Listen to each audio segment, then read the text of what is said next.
Urea ఎక్కడ కొరత లేదు, ఎవరైనా కొరత ఉందని చెప్తే జైల్లో పడేసుకుని చెప్తున్నారు. అసలు సీఎం సీఎం అలా అనొచ్చురా.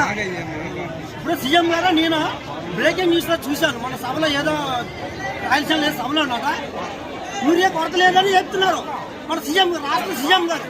యూరియా కొరత లేకపోతే ఇదంతా ఏంటి చెప్పండి. సీఎం గారికి ఇదంతా కనబడట్లేదా? ఇదేం కనబడలేదా సీఎంకి? పవన్ కళ్యాణ్కి ఇది కనబడలేదా? లోకేష్కి ఇది కనబడట్లేదా?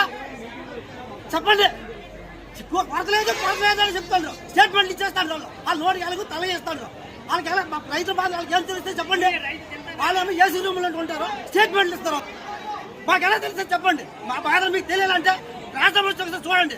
ఒక్క ఊరియా కట్టు కానీ మీరు నిర్ధారణంగా ఒక రైతుకి ఇస్తే మీకు చెప్పుకెళ్ళి పని చేస్తాం. మీ రైతులు అంత ఆసమాసంగా ఉందా రైతులంతా?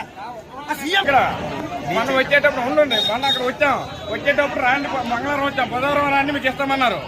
మన బుధవారం మా డ్రైవర్ అన్నారు, నేను లచ్చాను వచ్చాం. నేను ఎస్ఐ గారు వచ్చి అన్ని ఊళ్ళకి ఇస్తాము, మీరు ఈ వేళ రాండి అన్నారు. ఈ వేళ రాజమండ్రి అని చెప్తాను. మేము ఆంధ్రప్రదేశ్ కాదా? మేము ఆంధ్రప్రదేశ్ కాదా? మీ కేరళ నుంచి వచ్చామా, తమిళనాడు నుంచి వచ్చామా? నాకు 4 ఎకరాలు 3 ఎకరాలు ఉంది. ఒక బస్తా ఏమంటే ఇస్తే మేము 3 ఎకరాలు కొనుక్కోవాలా?